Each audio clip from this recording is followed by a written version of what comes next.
इसमें ऐप में? अच्छा,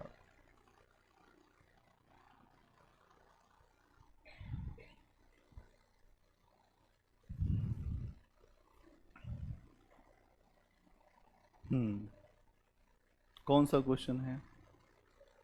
ठीक है,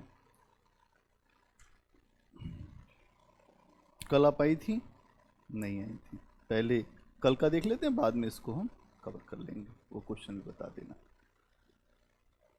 चलो, 600 BC में हम लोगों ने ये समझा था कल कि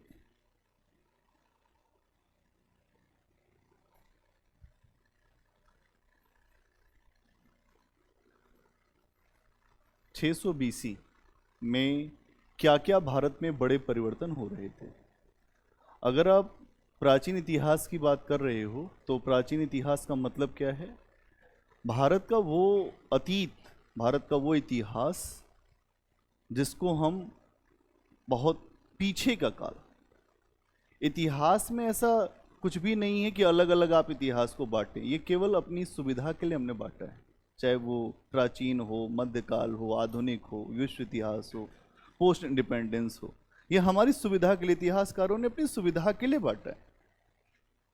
और इतिहास के साथ एक अपनी बात होती है कि इतिहास अपने आप को दोहराता भी है। क्या करता है? दोहराता है।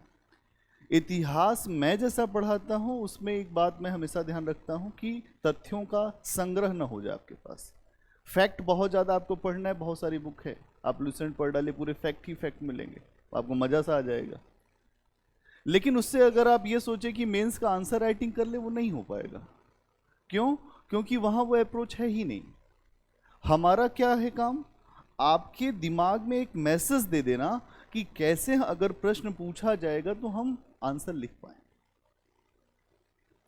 और अगर हमने कल एक चर्चा की थी कि श्रेणी व्यवस्था क्या होती है, श्रेणी व्यवस्था क्या है और आज के बैंकिंग सिस्टम से उसका क्या जुड़ाव है, कल हमने ये टॉपिक बताया था। क्योंकि भारत में जो व्यवस्था है और जो विश्व में व्यवस्था है, उस व्यवस्था के पीछे का आधार कुछ ना कुछ जरूर होगा। इतिहास ज्योग्राफी से बनता है, भूगोल से बनता है। अगर आपका जो भूगोल अच्छा है, आपकी भौगोलिक स्थितियां अच्छी हैं, तो इतिहास जरूर बनेगा। अगर भौगोलिक स्थितियां अच्छी नहीं हैं तभी इतिहास बन सकता है, ऐसा नहीं इतिहास नहीं बनेगा, लेकिन उसके लिए प्रयास ज़्यादा लगेगा। जैसे उदाहरण के लिए जब शिवाजी ने अपना राज्य बनाया तो उनकी भौगोलिक परिस्थितियां बहुत कठिन थी। मराठावाड़ा पूरा क्षेत्र ही पहाड़ी इलाका है, पठारी इलाका है, कुछ होता नहीं है। अब अगर उनको इतिहास में अपने आप को स्थापित करना है तो अपना राज्य बनाना होगा और ऐसे क्षेत्रों पर नियंत्रण करना होगा जहां से एग्रीकल्चर और अन्य राजस्व मिल पाए। अगर ये राजस्व और ये सारी चीजें हमें नहीं मिल पा रही हैं तो फिर हम इतिहास नहीं बना पाएंगे। क्या इतनी बात समझ में आ रही? इतिहास कैसे बनता है ये बात समझ में आई आपको? इतिहास बनने के पीछे वहां की ज्योग्राफी बहुत ज्यादा रोल प्ले करती है, लेकिन केवल ज्योग्राफी नहीं। लेकिन केवल ये आप कहें कि आपकी ज्योग्राफी बहुत अच्छी है, आपका जो अच्छी लोकेशन पे आप हैं तो आपका इतिहास बनेगा, ये नहीं है। और जब इतिहास बनेगा तो क्या होगा? इतिहास बनने के लिए आपकी इकोनॉमी बहुत अच्छी होनी चाहिए, अर्थव्यवस्था अच्छी होनी चाहिए। अर्थव्यवस्था के साथ साथ आपका समाज भी अच्छा होना चाहिए। क्योंकि समाज एक बार में बैठ जाओ जल्दी, जब हम कोई चीज पढ़ाना शुरू कर देते हैं तुरंत बैठ जाओ, वो ढूंढ लो पहले।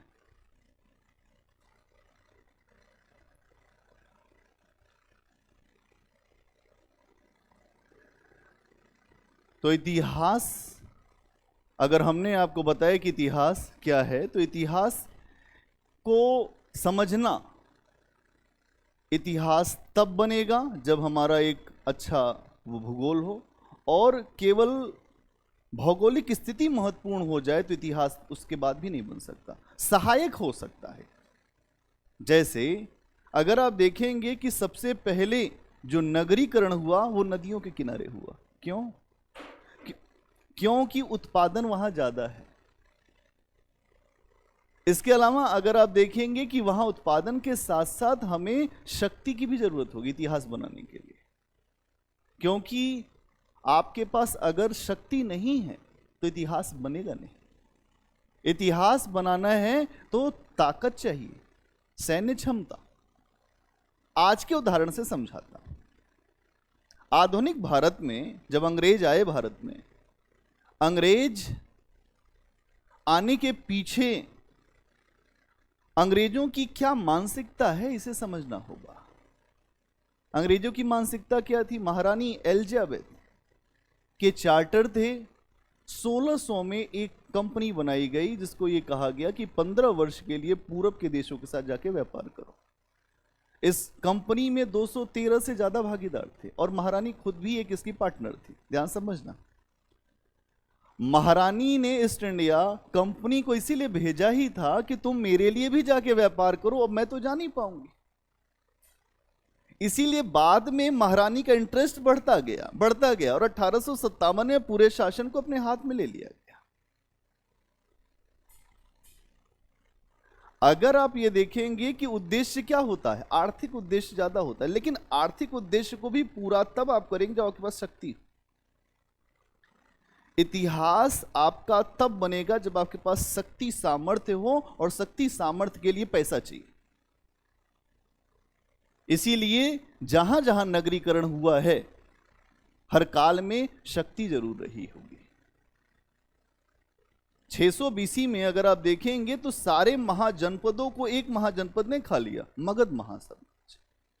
मगध साम्राज्य ने जितने भी वहां पे महाजनपद थे, चाहे वो अंग था या वस्ती था, अवंती था, कुरु था, पंचाल था, सारे जनपदों को खा लिया और एक महाजनपद की अलग अवस्था बन के सामने आई जिसको साम्राज्य कहते हैं।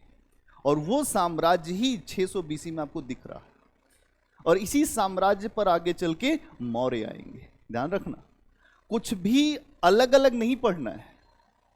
अगर हमने यहां पर पढ़ना शुरू किया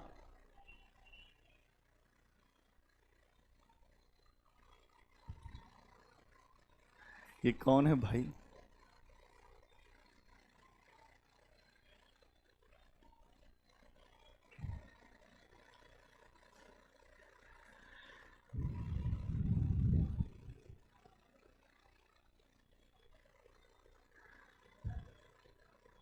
चलिए कोई नहीं, ये भी एक जो बच्चों का खिलौना है, कहीं ना कहीं से कोई आएगा ही।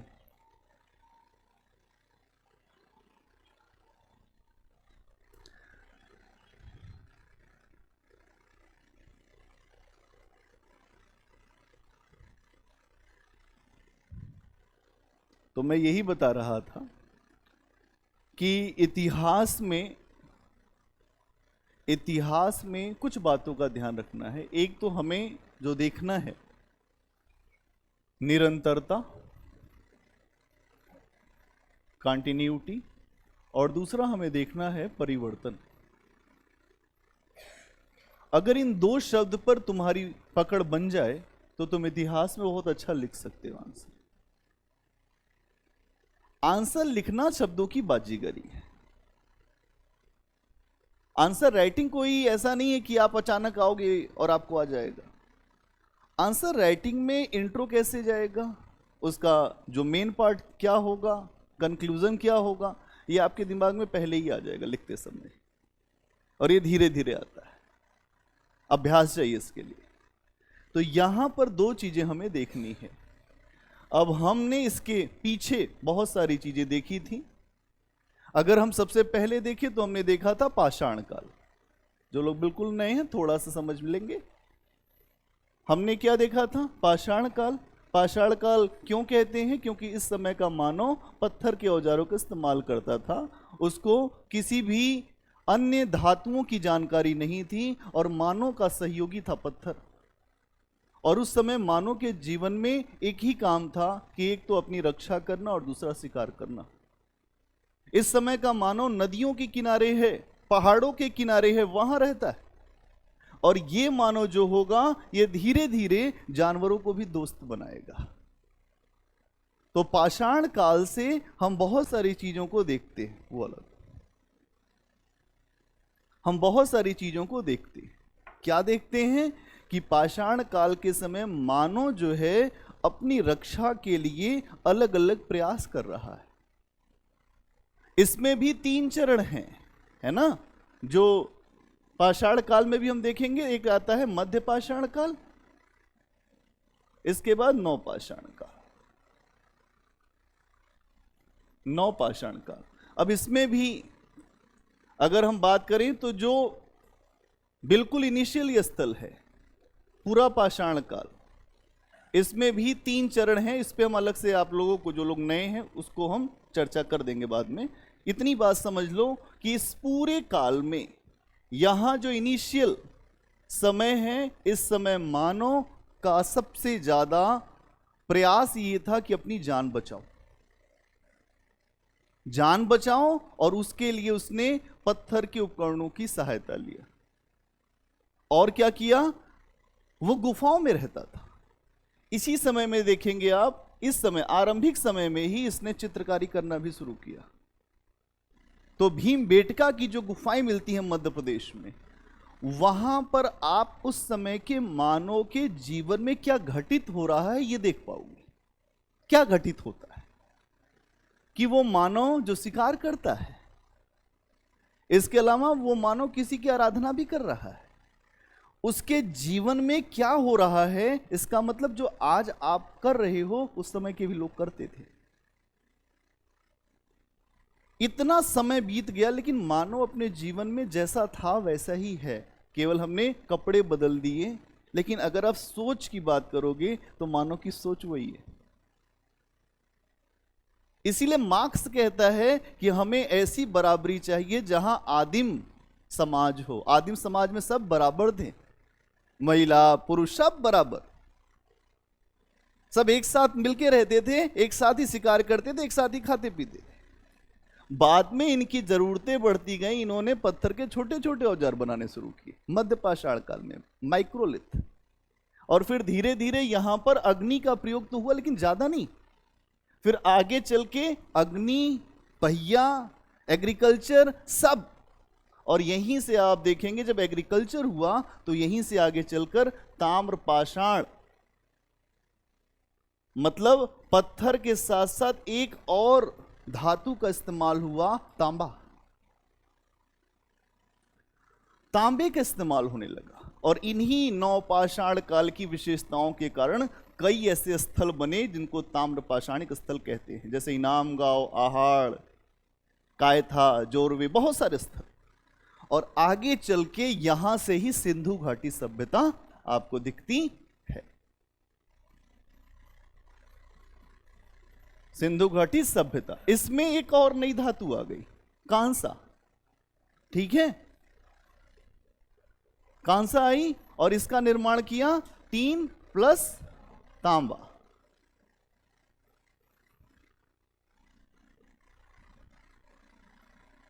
अब क्या होता है, यहां पर आपने देखा कि अभी समाज जो था वो कैसा था, ग्रामीण था, एग्रीकल्चर पर जोर देते थे। लेकिन धीरे धीरे ताम्रपाषाण काल के समय आते आते बड़ी बड़ी बस्तियां बनने लगी। जैसे महाराष्ट्र की इनाम गांव, बहुत बड़ी बस्ती, स्ट्रक्चर दिखेगा।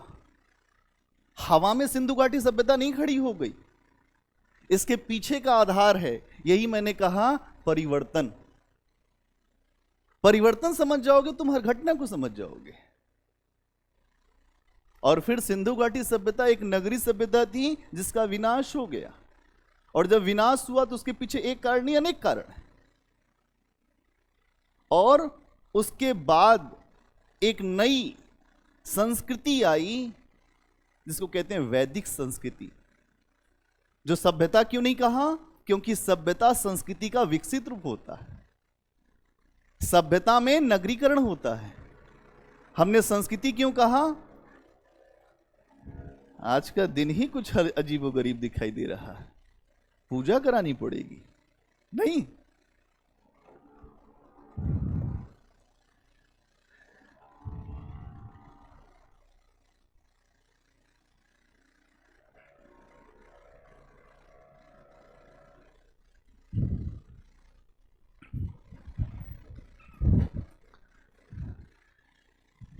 ये क्या चक्कर है, कुछ ना कुछ हो रहा है, कुछ ना कुछ जैसे ही पढ़ाना शुरू कर रहे हैं कुछ ना कुछ हो जा रहा है। वो कहाँ है, सेलेन को भेजो यार, तो हमारे क्लास के बाद कर लें ये लोग काम, क्या चक्कर।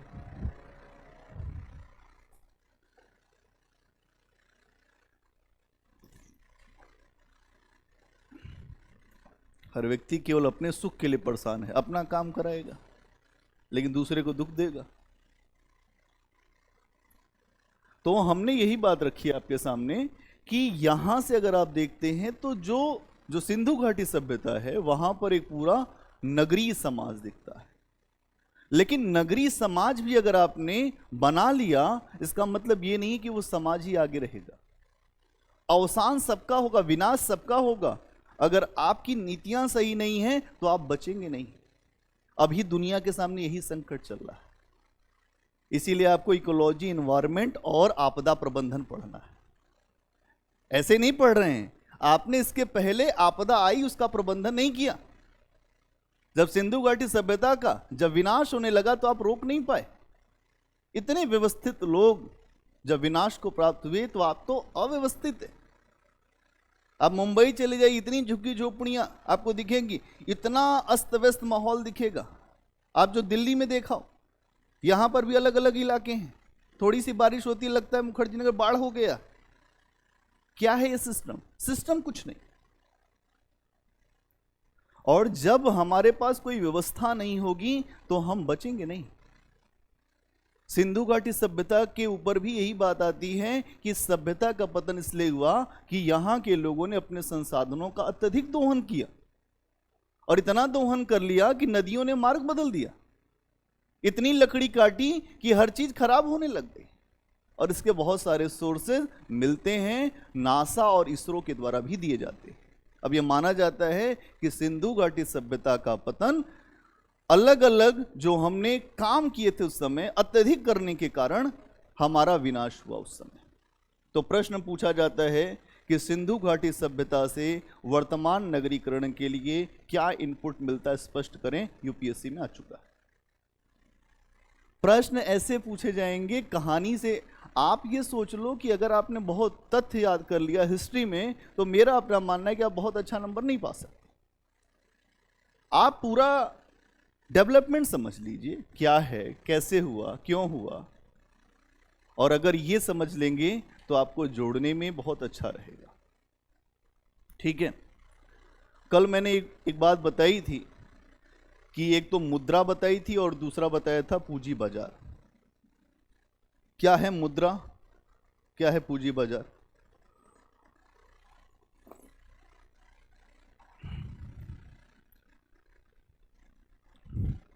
अच्छा, इसी को आगे थोड़ा सा मैं कंटिन्यू कर देता हूं तब आपको समझ में आएगा। ठीक है। इसके बाद क्या हुआ, जो सिंधु घाटी सभ्यता के बाद फिर हम देखते हैं वैदिक संस्कृति।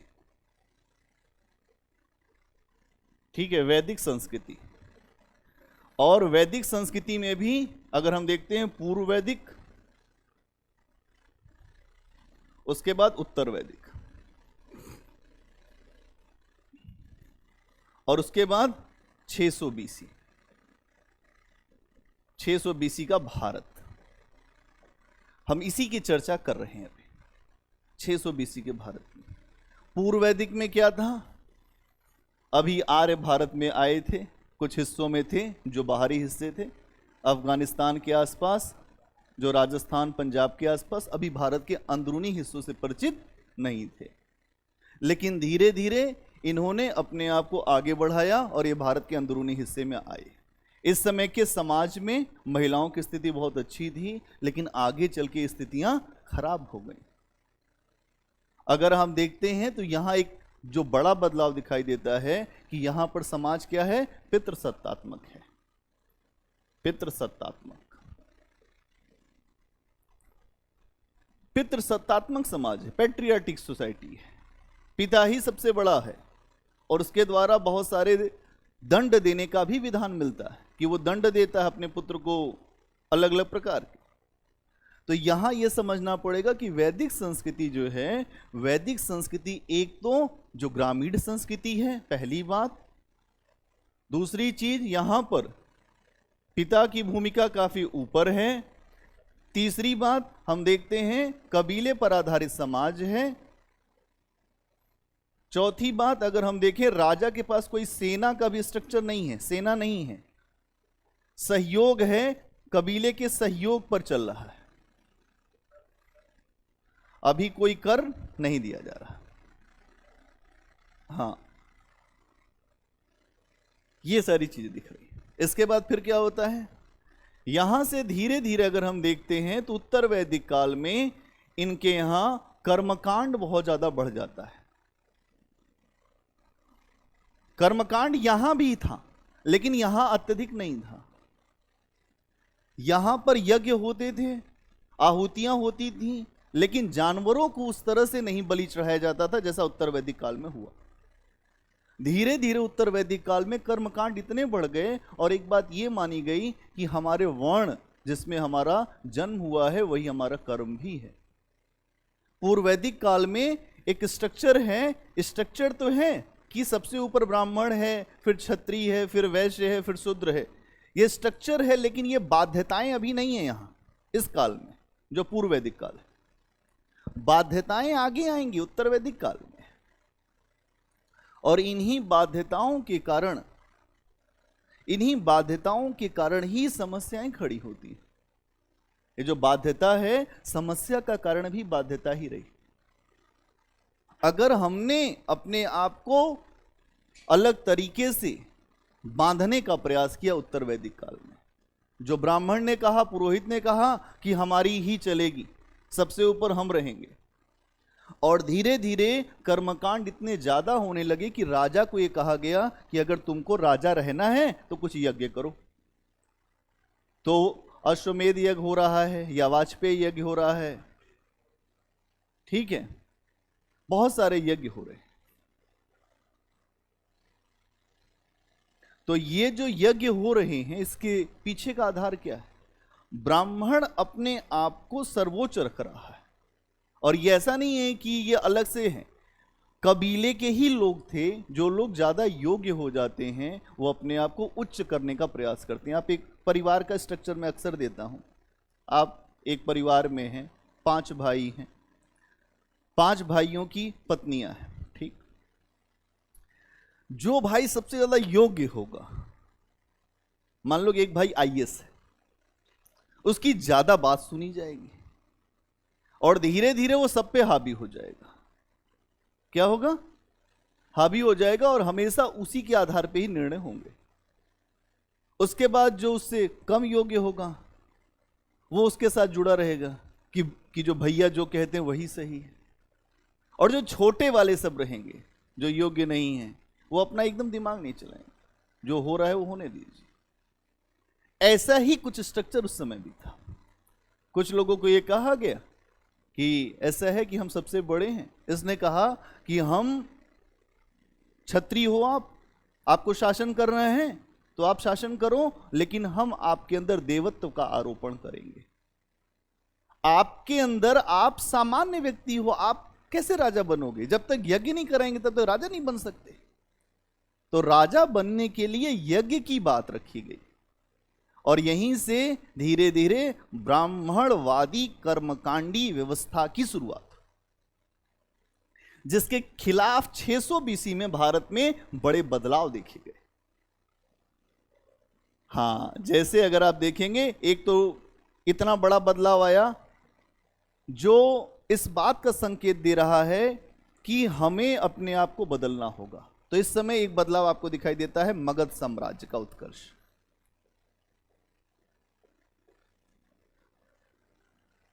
क्यों हुआ मगध साम्राज्य का उत्कर्ष? यहां पर वैदिक कर्मकांडों की निंदा की जाती थी। ये लोग वैदिक कर्मकांड को नहीं मानते थे, इसीलिए एक हो गए थे ये, और ये एक होकर इन्होंने अपना एक स्टेट खड़ा कर दिया। इसके अलावा अगर आप देखेंगे तो जो मगध साम्राज्य के ही शासक थे, उन्होंने भगवान बुद्ध को भी सहयोग दिया था। जैसे एक शासक था हर्यक वंश का बिंबिसार, वो उन्हीं के समकालीन था, और वो हमसे उनके साथ अच्छा संबंध रखता था। तो यहां हमें समझना पड़ेगा कि छठी शताब्दी ईसा पूर्व में 600 बीसी में जो बड़े परिवर्तन दिखाई दिए, वो बड़े परिवर्तन का आधार कहीं ना कहीं उत्तर वैदिक में है, इसलिए बदलाव हुए। बदलाव के पीछे का ये माहौल है। इतनी बात समझ में आ गई? बहुत बढ़िया। अब आइए इसके आगे की चर्चा करते हैं। कल हम लोगों ने जो चर्चा की थी, अब उसके आगे हम चर्चा करते हैं। एक नया टॉपिक बनाते हैं। हेडिंग बनाइए, बुद्ध काल। एक हेडिंग बनाओ, बीच में क्या उसमें लिख लो 2 लाइन। हाँ, वही विधिक या वैधानिक लिख लो।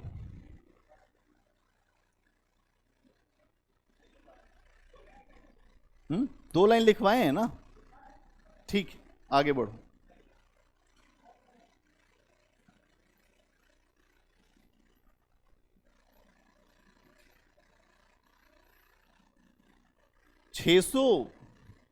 बीसी का जो काल है, इसको हम जो बुद्ध काल भी कहते हैं। क्यों? क्योंकि इस समय भगवान बुद्ध की फिलॉसफी, उनका ऑरा सबसे ज़्यादा बड़ा था, उनकी विचारधारा बहुत ज़्यादा प्रभावशाली रही, और एक ऐसा विचार उन्होंने दिया जिसने भारत को ही नहीं पूरी दुनिया को एक नई सीख देने का काम किया। आज भी जब भी विश्व में अंतर्राष्ट्रीय संघर्ष होते हैं, अशांति पैदा होती है, तो वहां पर 2 व्यक्तियों का नाम हमेशा लिया जाता है, एक बुद्ध और एक महात्मा गांधी।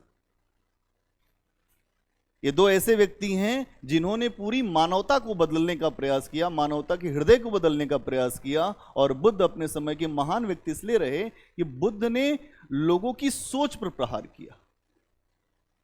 उनके द्वारा इस बात को रखा गया कि व्यक्ति के अंदर कोई अपात्रता नहीं है, कि हमने व्यक्ति को अलग अलग बना दिया।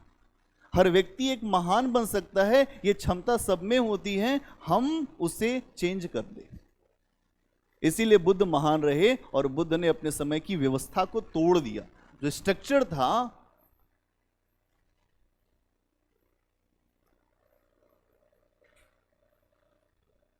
तो अगर स्ट्रक्चर देखते हैं तो सबसे ऊपर ये थे ब्राह्मण। लेकिन जब भगवान बुद्ध आए तो इन्होंने कहा कि ऐसा है कि आप श्रेष्ठ नहीं हो। पहली बात, हम जो आपको बताने जा रहे हैं वो अनुभव के आधार पर बताने जा रहे हैं। छोटी सी कहानी सुनाता हूं जिससे तुमको थोड़ा समझ में आएगा कि भगवान बुद्ध की फिलॉसफी किस तरह की। जब भगवान बुद्ध अपने घर से निकले तो उनको निर्वाण चाहिए था। तो निर्वाण के लिए जब वो रास्ते में आगे बढ़े तो कुछ उनके साथ उनके मित्र बन गए, कहे हम भी साथ चलेंगे आपके। 5 ब्राह्मण थे, कौंडिन्य, वापा, बहुत सारे लोग। 5 ब्राह्मणों ने कहा कि चलो हम जैसा बताते हैं वैसा करो, वैसे ही मिल जाएंगे भगवान। थोड़े समय तक किसी ने हाथ उठा के अपनी तपस्या किया, किसी ने पैर ऊपर करके तपस्या किया। बुद्ध ने सब देखा खेल, कि यार ऐसे तो कुछ हो नहीं पाएगा लग रहा है मुझको। बुद्ध ने फिर उनका साथ छोड़ दिया और एक महिला है उनसे खीर खाया, जिनका नाम था सुजाता। कहा कि ऐसा है कि मैं अगर नहीं जीऊंगा तो मैं भगवान को कैसे पाऊंगा। अगर ईश्वर है, अगर आत्मा है, तो आत्मा को जानने के लिए मुझे जीना भी होगा। इसीलिए बुद्ध ने मध्यम मार्ग दिया, अति सर्वत्र वर्जते, न अत्यधिक कोई काम करिए न बहुत छोड़ दीजिए। जैन दर्शन इसीलिए फ्लॉप हुआ और भगवान बुद्ध की शिक्षा इसीलिए आगे बढ़ी क्योंकि उनके यहां मध्यम मार्ग था। और उसके बाद जब बुद्ध को जब निर्वाण मिला, उनको ज्ञान मिला, तो बुद्ध ने सबसे पहले उन्हीं 5 ब्राह्मणों को सारनाथ में शिक्षा दिया। इसी को कहते हैं धर्म चक्र परिवर्तन। और यहीं से कहते हैं भारत में धर्म चक्र जो है वो गतिमान हो गया। धर्म का चक्र चला दिया, जो वास्तविक धर्म था वो बुद्ध ने चलाया। एक तो जो वैदिक ब्राह्मण चला रहे थे वो कोई धर्म नहीं था, उसमें केवल कर्मकांड था। जो निरीह पशुओं को मारना, उनके आहुति से ही अपने आप को आगे बढ़ाना, ये सारी चीजें थी। लेकिन बुद्ध ने इस चीज को समझा और एक बड़ा बदलाव किया। तो 600 बीसी में भी आपने देखा था कि लोहे का प्रयोग हो गया था। क्या आपको याद है? 600 बीसी में लोहे के प्रयोग के बाद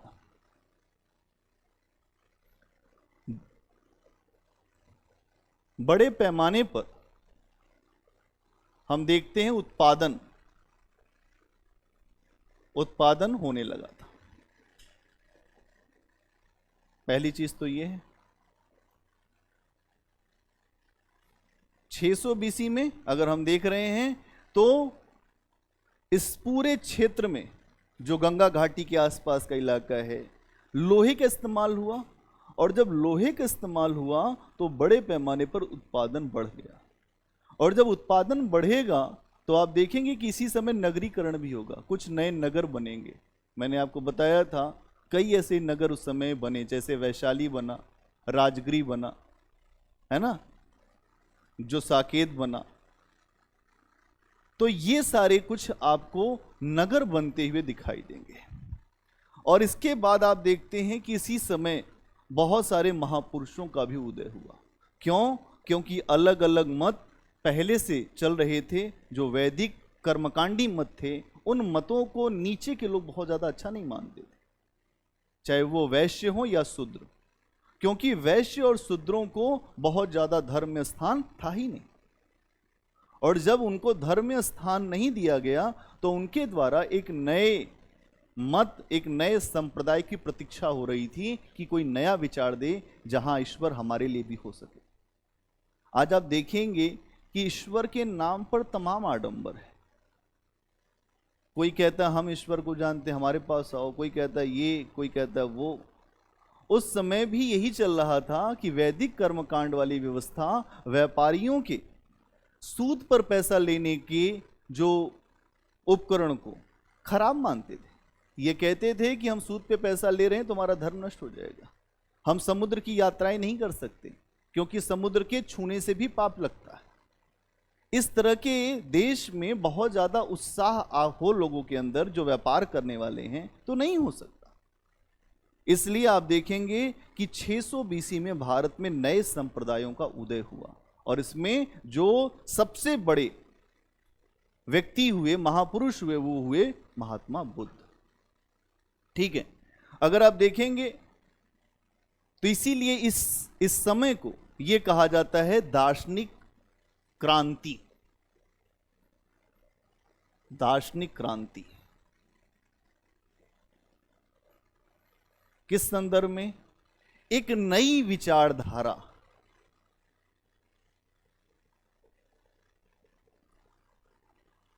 एक नई विचारधारा को सामने रखा गया और यह कहा गया कि ये जो वैदिक कर्मकांड की व्यवस्था है, ये व्यवस्था ठीक नहीं है, ये व्यवस्था ठीक नहीं है। इस व्यवस्था की जगह एक हम नई व्यवस्था देते, और यहां पर जो इस नई व्यवस्था को देने वाले व्यक्ति हैं वो क्षत्रिय हैं, तो वर्ण व्यवस्था वैसे ही टूट रही। तो आप देखेंगे कि इस समय जो संयोग कह लें या आप कुछ ऐसे समझ लें कि महावीर स्वामी भी जो हैं वो भी क्षत्रिय, क्योंकि इनके खिलाफ और कोई बोल ही नहीं सकता। क्षत्रियों के पास हथियार भी था, और ये बुद्धिजीवी भी बाद में हुए। तो बुद्धिजीवी हुए तो इन्होंने इसका विरोध कर दिया, कहा यह व्यवस्था खराब है। और बाद में इसी बड़े परिवर्तन को देखते हुए कुछ नए बदलाव समाज में, धर्म में, अर्थव्यवस्था में हुए। इन्हीं बदलावों को समझना है। अब ये जो दार्शनिक क्रांति हुई, जो दार्शनिक क्रांति हो रही है, उसके कारण क्या है, क्यों हो रही है? क्योंकि कोई चीज होती है, जहां जहां धुआं है वहीं वहीं आग है ना। कार्य कारण की श्रृंखला है दुनिया में। आप ये कहें मैंने ये काम नहीं किया था, अचानक कोई काम नहीं होगा। जो आप एक्शन करोगे उसी पे रिएक्शन आएगा। यही कार्य कारण की श्रृंखला है। जो न्यूटन का थर्ड लॉ भी यही है कि क्रिया के बराबर प्रतिक्रिया। क्यों ऐसा हुआ कि ऐसे मत आए? पहला कारण क्या है? आर्थिक। पहला कारण क्या है? आर्थिक कारण।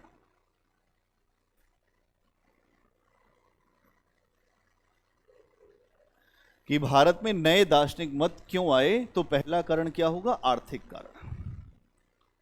अगर हम देखते हैं तो 4 लाइनें लिख दो आर्थिक कारण में। बुद्ध काल में नई कृषि मूलक, बुद्ध काल में नई कृषि मूलक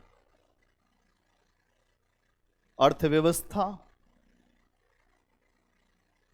नई कृषि मूलक अर्थव्यवस्था और व्यापार वाणिज्य का विकास हुआ था।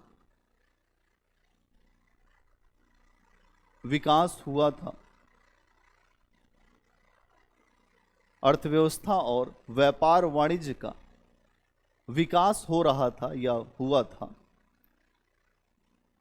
लेकिन वैदिक धर्म इसे रोक रहा था।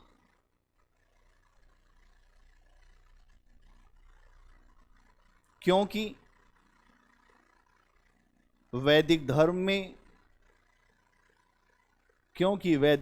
में कर्मकांड और बलि की व्यवस्था थी। क्योंकि वैदिक धर्म में कर्मकांड और बलि की व्यवस्था थी, जो 600 बीसी तक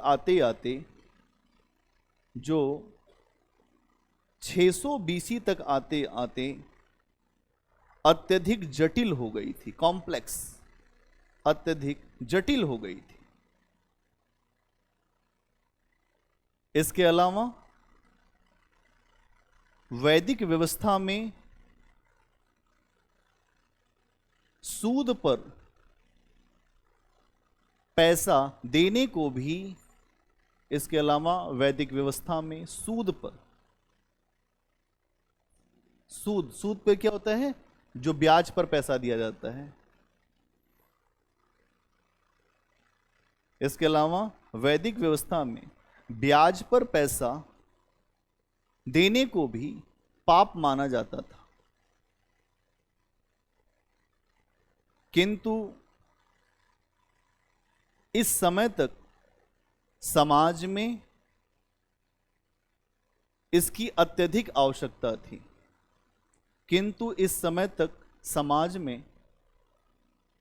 समाज में इसकी अत्यधिक आवश्यकता थी।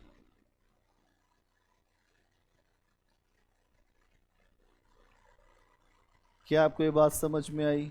जितनी लाइनें लिखे हो, क्यों प्रीति, ये लाइनें समझ में आई? क्या समझी?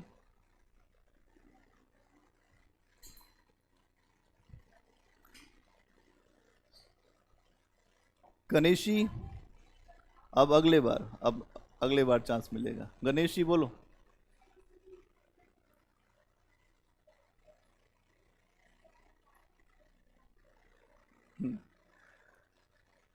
और देखो, इसमें एक बात आपको समझना पड़ेगा कि 600 बीसी में जब एग्रीकल्चर बड़े पैमाने पर होने लगा, और जब एग्रीकल्चर होने लगा और अधिशेष आया, क्या आया? अधिशेष आया। अधिशेष क्या होता है? कि आपने जो कुछ भी खेती किया, खेती करने के बाद जो आपने उपभोग किया, और उपभोग करने के बाद जो आपके पास अनाज था बचा, उसको आपने बेच दिया, तो ये बनाता है अधिशेष। और जब भी पूरी दुनिया में अर्थव्यवस्था चलेगी या बनेगी तो अधिशेष होना चाहिए। अगर ये नहीं है तो कुछ नहीं चलेगा। इसीलिए जितनी भी दुनिया की इकोनॉमी बड़ी मजबूत है, वहां पर उत्पादन बहुत अच्छा होता है। जैसे चाइना, जैसे जापान, जैसे अमेरिका। क्या बात समझ में आई? इसीलिए आप क्या कह रहे हो? Make in India, stand up India, startup India. ये चीज आपको समझनी पड़ेगी कि व्यापार के लिए अधिशेष का होना बड़ा जरूरी है। और इस समय अधिशेष निकल रहा था, और इस व्यापार वाणिज्य को और आगे बढ़ाने के लिए ऐसी सोच की आवश्यकता थी जो लिबरल सोच हो। रेडिकल सोच नहीं चाहिए थी कि हम, एक तो जिन जानवरों की सहायता से खेती होती थी उनको वैदिक कर्मकांड की व्यवस्था में उन्हीं जानवरों की बलि चढ़ा देते थे कि आइए अपना बैल लेकर आइए, ये जो बछिया की बलि चढ़ेगी। अभी आप पढ़ेंगे तो उसमें आता है कि अगर कोई अतिथि आता था तो उस समय भी जानवरों की हत्या होती थी, जो यज्ञों में भी इनकी बलि चढ़ाई जाती थी। गाय के लिए एक शब्द आया अघन्या, न मारने योग्य, बाकी और किसी जानवर के ऊपर ऐसा नहीं है। तो इस समय जो अधिशेष है उस अधिशेष को लोग और बढ़ाना चाहते थे। पशुओं की हत्या जो हो रही है धर्म के नाम पर, उससे भी लोगों का मन उचटा हुआ था और लोग एक नई व्यवस्था की खोज में थे। इसके अलावा और क्या हो रहा था, अगर आप देखेंगे तो सूदखोरी, ब्याज पर पैसा लेने को वैदिक कर्मकांड की व्यवस्था कहती है खराब है, और भगवान ने, बुद्ध ने इसको स्वीकार किया, कहा ये तुम खूब करो। इसीलिए आप देखेंगे कि जैन धर्म और बौद्ध धर्म को बड़े पैमाने पर व्यापारियों ने सहयोग दिया, क्योंकि वैदिक कर्मकांड में इनको सहयोग नहीं मिल रहा है व्यापारियों को, और इस समय तक आते आते व्यापारियों को सख्त जरूरत है ब्याज पर पैसे की। अब इसी चीज को मैं तुम्हें यूरोप से जोड़ता हूं। अब इतिहास का मतलब यह है थोड़ा सा यूरोप, इसीलिए विश्व इतिहास हम क्यों पढ़ते हैं, इसलिए पढ़ते हैं कि जब हम किसी चीज को पढ़ें तो उसको हम इससे किसी अगर ऐसी जो घटना विश्व में हुई है उससे भी जोड़ पाए। अगर यूरोप के मॉडल में जाओगे तो वहां पर ईसाई में अगर देखते हैं तो दो प्रकार की व्यवस्था दिखती है। एक तो दिखता है कैथोलिक और दूसरा दिखता है प्रोटेस्टेंट। ये धर्म का रूढ़िवादी रूप है। किसी खास बात को मानते हुए चलना, किसी खास बात को परंपरा पे लेकर चलना कि तुमको ऐसे ही चलना है, तुमको यही कपड़ा पहनना है, घर के अंदर ही रहना है, बाहर नहीं जाना है, एक रूढ़ियां।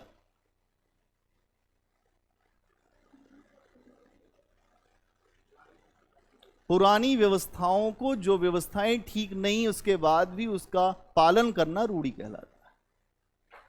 ये रूढ़ी हुई, ठीक। तो यहां पर रूढ़ियां क्या थी, ये जो धर्म था ईसाइयत का, जो ये रूप था, ये कहता था कि व्यापार में हमें ब्याज पर पैसा नहीं लेना चाहिए।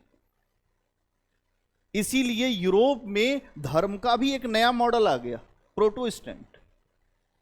इसने कहा खूब पैसा लो उधार, खूब आगे बढ़ो, इसलिए यूरोप में व्यापारिक क्रांति हुई।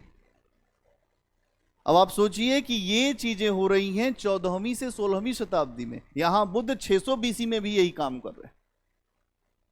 क्या समझ पा रहे हो कुछ? मैं आपको एक बात बताना चाह रहा हूं कि ये जो नया स्ट्रक्चर आपको 600 बीसी में दिखाई दे रहा है, ये स्ट्रक्चर यूरोप में 14वीं से 16वीं शताब्दी 14 टू 16 सेंचुरी में दिखा। जब पुनर्जागरण आया, प्रबोधन आया, धर्म सुधार हुआ और उसके बाद एक नया स्ट्रक्चर वहां पे सामने आया, तो ये सारी चीजें, ये चीज यहां पर आपको इस समय दिख रही है। तो बुद्ध महान ऐसे ही नहीं है, बुद्ध ने बहुत चीजों को समझा होगा।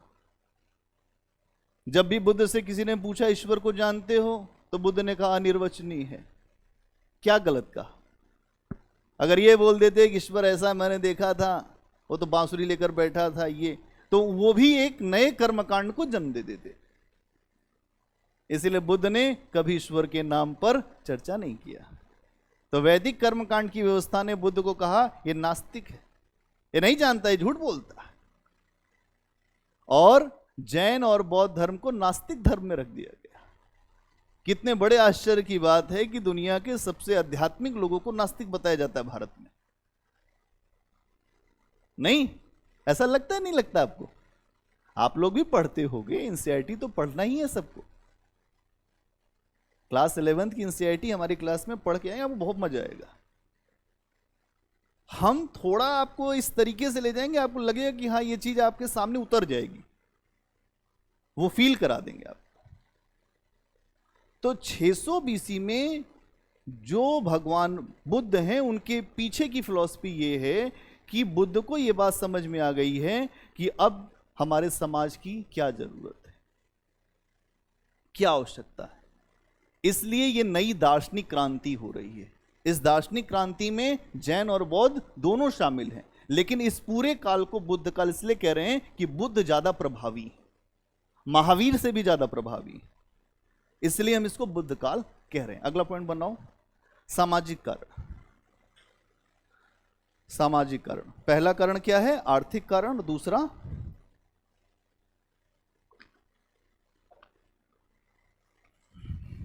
सामाजिक कारण।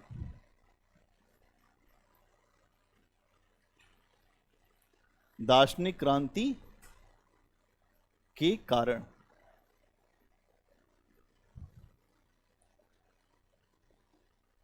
तो यही हेडिंग है, इसी में हम लोग लिखते जा रहे हैं।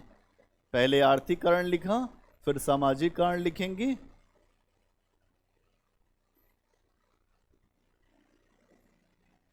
सामाजिक कारण। क्या है सामाजिक कारण? इसमें लिखिए, इस समय वर्ण व्यवस्था में काफी जटिलता आ चुकी थी।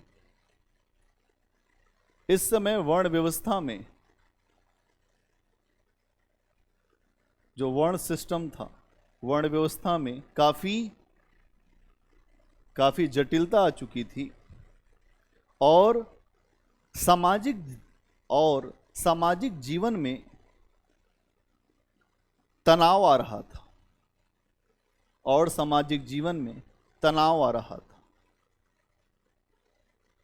इसके अलावा अधिकारों को लेकर संघर्ष भी प्रारंभ हो गए थे।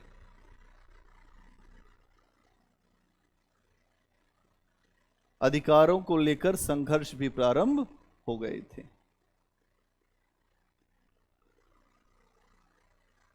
इस बात को समझे क्या आप? मतलब 600 बीसी में अगर आप देखेंगे, एक तो वर्ण व्यवस्था में काफी जटिलता है।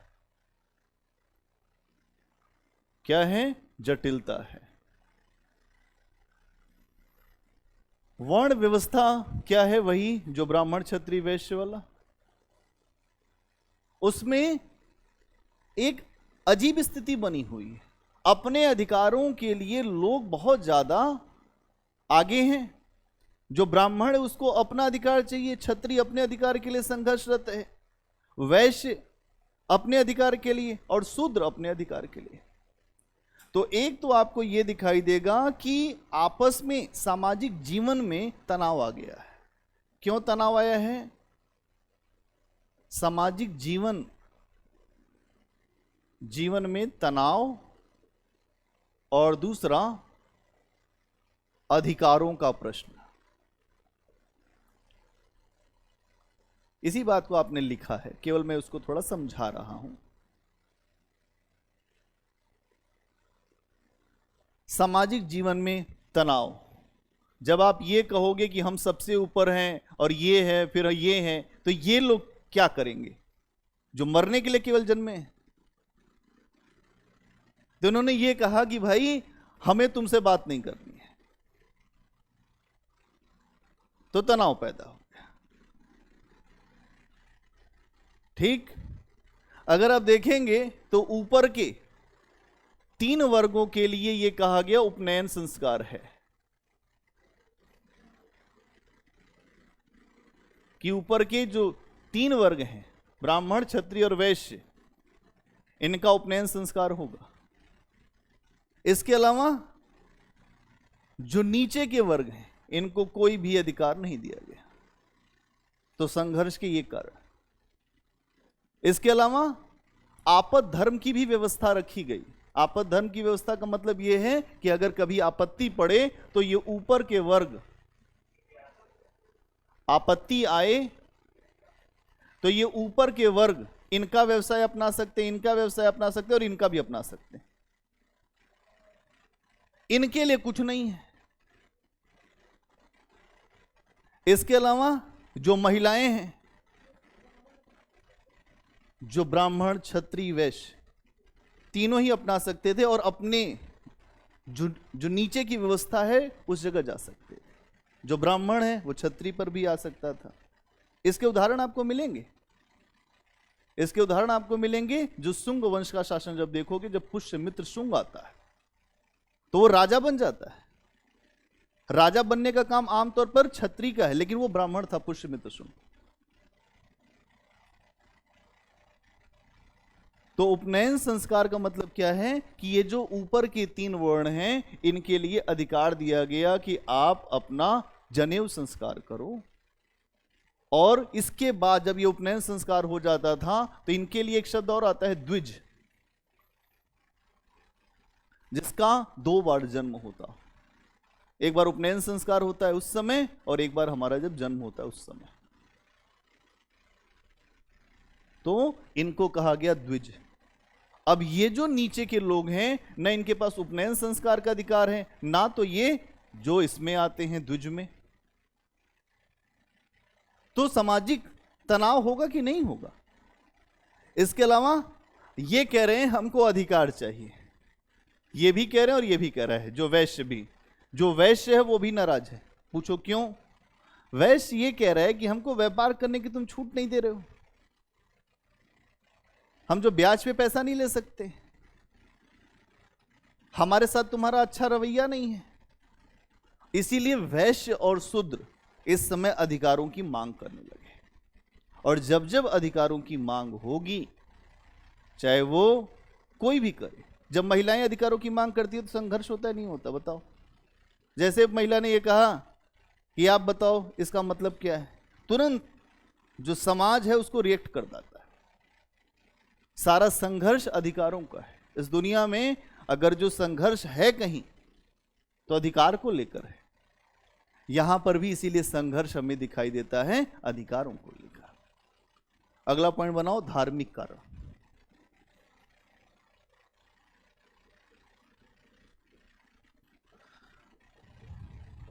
धार्मिक कारण इसमें लिखो,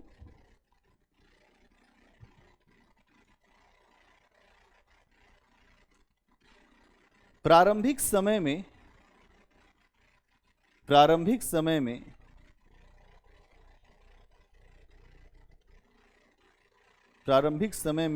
यदि देखा जाए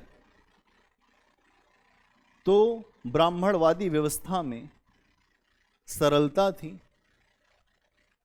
प्रारंभिक समय में यदि देखा जाए तो ब्राह्मणवादी व्यवस्था में सरलता थी। इसका मतलब पूर्व वैदिक काल की बात हो रही है। व्यवस्था में सरलता थी।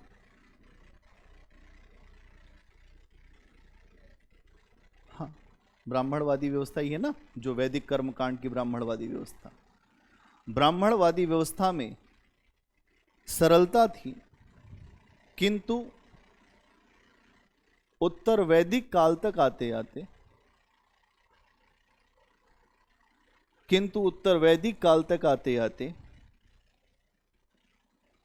समाज में,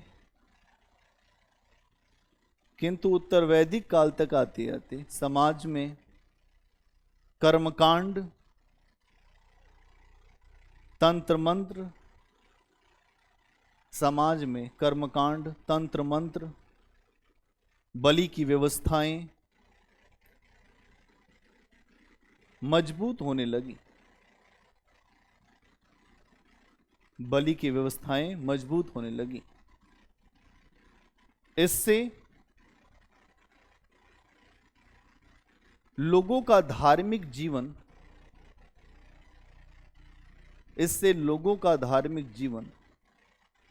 जटिलता से भर गया।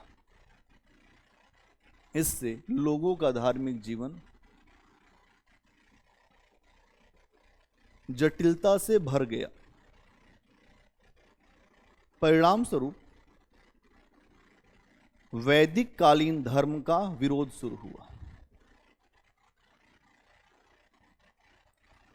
परिणाम स्वरूप वैदिक कालीन धर्म का विरोध शुरू हुआ। ठीक है, तो दार्शनिक क्रांति, और इसको एक शब्द और भी इसके लिए रख सकते हैं, धार्मिक क्रांति। धार्मिक क्रांति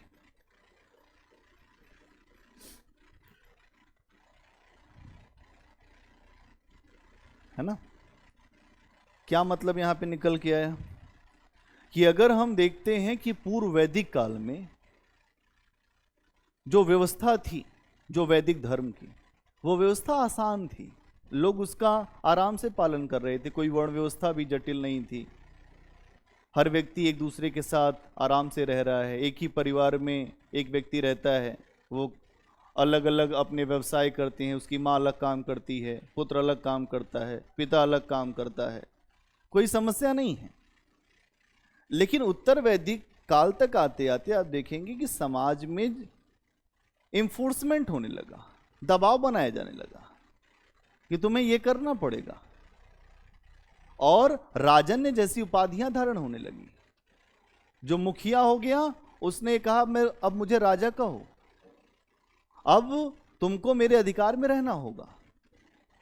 और उसके बाद उसने और जो ब्राह्मण है उसके बीच एक संबंध भी बन गया, और ये सारे संबंध समाज को बड़ा नुकसान कर रहे हैं।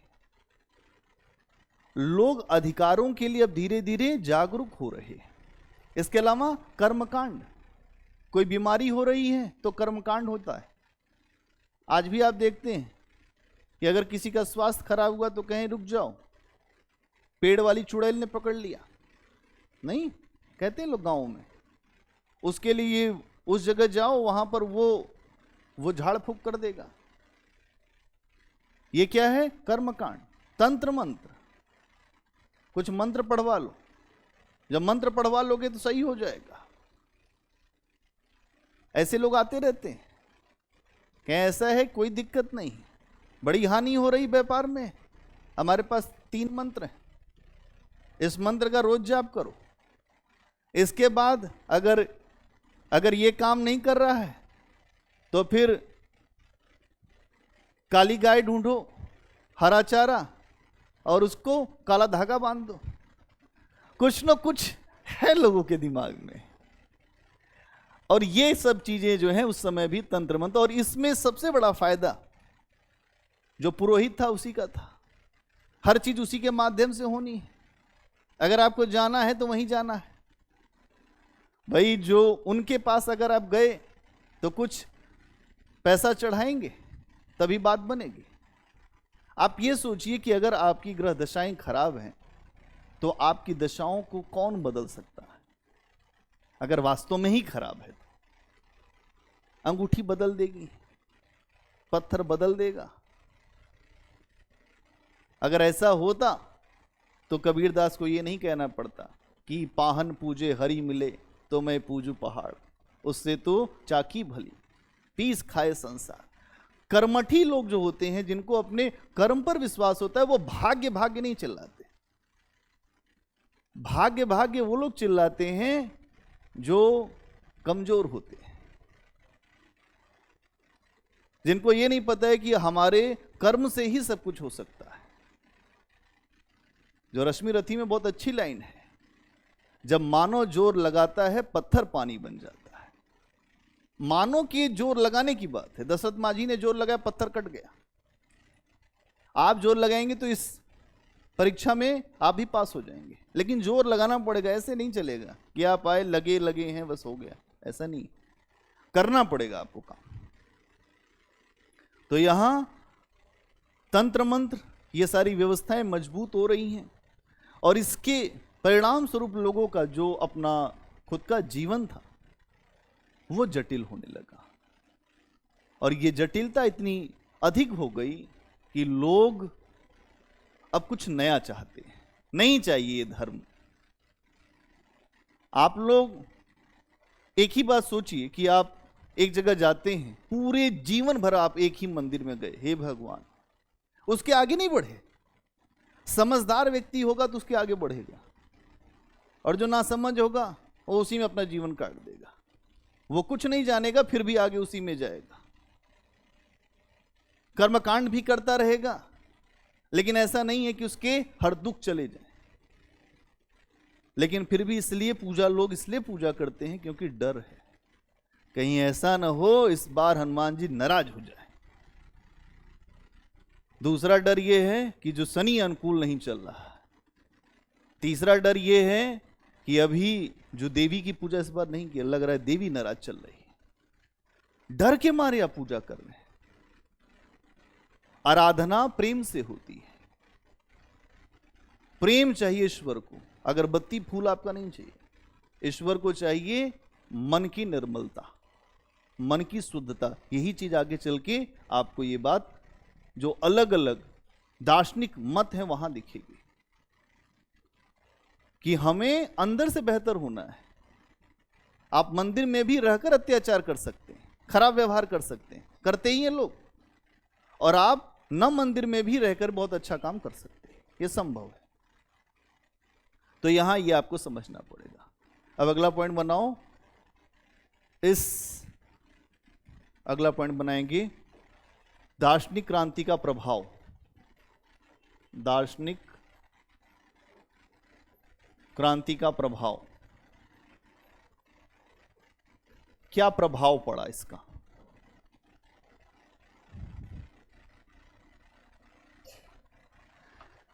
क्या प्रभाव पड़ेगा? कुछ लोग ऐसे आएंगे जो ये कहेंगे कि हम कुछ भी नहीं मानते, ईश्वर है ही नहीं, खाओ पियो मौज करो। आज भी ऐसे लोग आपको मिलेंगे। जब वो जाते हैं मंदिर, उनको समझ नहीं आता है कि ऐसा है कि अब हमारा जाना बंद था, क्या चल रहा है वही चल रहा है, रोज वहीं पे लोग भीड़ लगाते हैं। तो आजकल ये वाला दर्शन खूब अच्छा चल रहा है, चारवाक दर्शन कहते हैं उसको। चारवाक दर्शन कहता है कि अगर तुम्हें ये लगता है, तुम आराम से रहो, क्या सोचना, पंच तत्वों से बना शरीर, इसी मिल जाना है। खाया पिया नहीं तो फिर क्या किया, खाओ पियो आनंद करो। और अगर ये लगता है कि तुम्हें इससे कोई समस्या है तो ऋण लेकर घी पियो। कहता है वो कि हमें सुखपूर्वक ही जीना है, और अगर इसके लिए हमको ऋण लेकर भी घी पीना हो तो कोई हमें नुकसान नहीं। तो इस समय एक नया मत ये भी निकल के सामने आएगा जो आज भी है। तो इस समय आप देखेंगे कि एक लाइन लिखो, इस क्रांति के परिणाम स्वरूप, इस क्रांति के परिणाम स्वरूप नए नए विचार, इस क्रांति के परिणाम स्वरूप नए नए विचार, संप्रदाय और दर्शनों का उदय हुआ। नए नए विचार, संप्रदाय और दर्शनों का उदय हुआ, मतलब अलग अलग जो फिलॉसफी। तो पहला दर्शन है भौतिकवादी दर्शन। भौतिकवादी दर्शन, भौतिकवादी का मतलब यही दुनिया सत्य है। क्या है? लोग कहते हैं कि भौतिकता बहुत है तुम्हारे भीतर, नहीं, संसार ही सत्य है। भौतिकता का मतलब होता है इहलोक। क्या मतलब होता है? इहलोक। इहलोक मतलब यही संसार, जो कुछ भी है इसी संसार में है। इसमें आप देखेंगे कि इसमें जो भी दार्शनिक हुए उन्होंने ये कहा कि भौतिक सुख ही सबसे अच्छा है, क्या त्याग करने की जरूरत है। मानव तन हमको मिला है, कोई भी तन मिलता तो हमको अपने हिसाब से आगे बढ़ना चाहिए, और हमें जितना ज़्यादा से ज़्यादा भौतिक सुख मिले उतना कम है। खूब इकट्ठा करना चाहिए, भौतिक सुख हमें मिलना चाहिए। और इसमें कुछ ऐसे विचारक हुए हैं जिन्होंने अपनी बात को रखा है। एक व्यक्ति हैं मक्खली गोशाल, लिख रहा हूं, मक्खली गोशाल। इन्होंने भी यही कहा, खाओ पियो मौज करो, कोई दिक्कत नहीं, मैं दार्शनिक तो हुई, मैंने ये समझ लिया है इस शरीर का कोई मतलब नहीं, इस शरीर का मतलब है केवल आनंद। जो संसार में जो कुछ भी तुमको दिख रहा है उसका अत्यधिक उपभोग करो। और एक व्यक्ति है पूर्ण कश्यप। पूर्ण कश्यप, इन दोनों का ही मानना है कि हमें अपने जीवन में आनंद की प्राप्ति होनी चाहिए और हमें उसी को प्राप्त करना चाहिए। आमतौर पर यही फिलॉसफी सबसे ज्यादा आकर्षित करती है और लोग भी इसी फिलॉसफी पर बहुत ज्यादा टूटे पड़े हुए हैं। आज भी आप दुनिया में जाएंगे या आप लोग भी देखते होंगे कि शाम के 6 बजने के बाद जो मुखर्जी नगर की स्थिति तो ये होती है कि हर व्यक्ति मधुशाला की तरफ दिखाई देता है। सबसे ज्यादा जो भीड़ है यहाँ पर, जो बच्चों की भी भीड़ देखता हूं मैं, वो मधुशाला की तरफ चली गई है। अरे अगर इतना नहीं समझ पाए, मधुशाला का मतलब वाइन शॉप।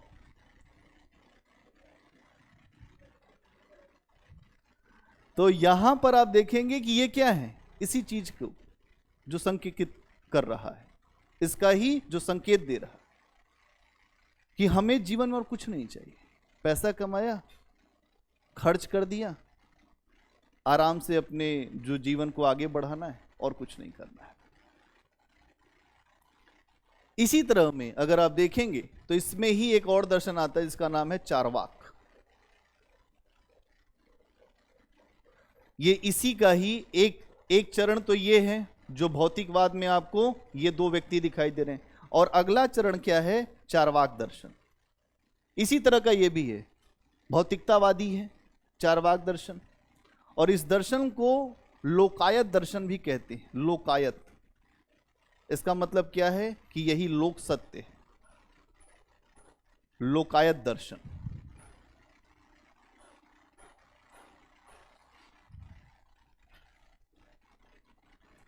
लोकायत दर्शन भी इसे कहते हैं। इसका मतलब क्या है कि यही लोक सत्य है, इसी लोक में ही जीना है, तो यही जीना है, यही मरना है, इसके सिवा और कहीं जाना नहीं है। नहीं, लोग यही बात कहते हैं। इस दर्शन का यही कहना है कि अगर हम कुछ भी मानेंगे तो उसके लिए हमको चाहिए प्रमाण। तुम कहते हो ईश्वर है, ईश्वर दिखाओ। ईश्वर नहीं दिखता है तो हम नहीं मानेंगे। हमें दुनिया में सब कुछ दिखती है तो हम दुनिया को मानेंगे। जो हमारे सामने दिखेगा हम उसी को मानेंगे। ये है चारवाक दर्शन। चारवाक दर्शन इसी बात को कहता है। यह कहता है ईश्वर का विचार मिथ्या, झूठ। जो सबसे बड़ा, अगर हम कोई बात कहते हैं ईश्वर है, वो इसलिए कहते हैं कि आपको उलझाना चाहता है ब्राह्मण। एकदम उसके चक्कर मत पड़ो। इसके अलावा आत्मा की बात कोई तुमसे करे उसको भी मत मानो। फिर ये कहे कि तुमको मरने के बाद अच्छा कर्म करोगे तो तुमको मिलेगा स्वर्ग, उसको भी मत मानो। ये सब खंडन करता है। खंडन करने के बाद तो लोगों के दिमाग में एक बात आती है, किसी संसार में जो कुछ है वो हमें प्राप्त करना चाहिए। ये कहता है चारवाक दर्शन। चारवाक दर्शन को उस समय बहुत ज्यादा मान्यता नहीं मिली, समाज में बहुत ज्यादा इसको स्वीकार नहीं किया गया। अगर आप ये सोचें कि केवल भोग ही संसार है तो फिर आपकी और जो अन्य जो प्राणी हैं, पशु हैं, उनमें अंतर क्या है? इंसान इसलिए महान है क्योंकि उसके अंदर समझ है सही गलत की। भोग ही जीवन नहीं है, उपभोग करना ही जीवन नहीं है। दूसरों के लिए भी कुछ करना जीवन है। इसीलिए इस समय आप देखेंगे कि बहुत ज्यादा मान्यता इस मत को नहीं मिली और ये अतिवादी थे। केवल अपने जीवन के जो क्षणिक सुख है उनको ही महत्व दिया गया, क्षणिक सुखों पर ही बहुत ज्यादा बल दिया गया। इसीलिए आप देखेंगे कि आगे चलकर बौद्ध और जैन जब धर्म आए तो उसको हाथों हाथ लोगों ने लिया, उसको स्वीकार किया। ये मत आ चुके थे। जब भगवान बुद्ध आगे बढ़े थे तो यही पूर्ण कश्यप और जो मक्खली गोशाल उनसे रास्ते में भी मिले थे। इन दोनों ने ही अपनी अपनी शिक्षा देने का प्रयास किया था बुद्ध को। कहां चक्कर में पड़े हो तुम? क्या खोजोगे? कुछ तुमको नहीं मिलेगा, हमारे रास्ते पे आओ। बुद्ध ने कहा भाई ऐसे हम तुम्हारा रास्ता नहीं पकड़ पाएंगे, यही सब तो भोग हमारे राज दरबार में खूब था, हम अपना राज दरबार छोड़ देंगे कि हमको ये चीज नहीं चाहिए, और फिर उसी में उलझ गए तो फिर हमारे लिए समस्या हो जाएगी। और फिर बुद्ध ने एक अलग रास्ता दिखाया। तो 2 लाइन इस पे लिख लो, चारवाक दर्शन पर।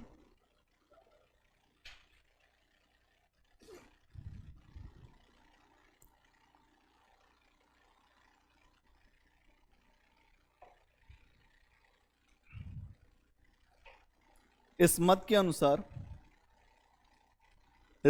अनुसार एक बार में सुनो, इस मत के अनुसार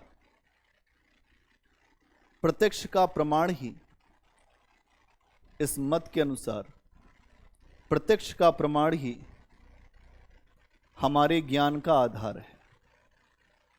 इस मत के अनुसार प्रत्यक्ष का प्रमाण ही हमारे ज्ञान का आधार है।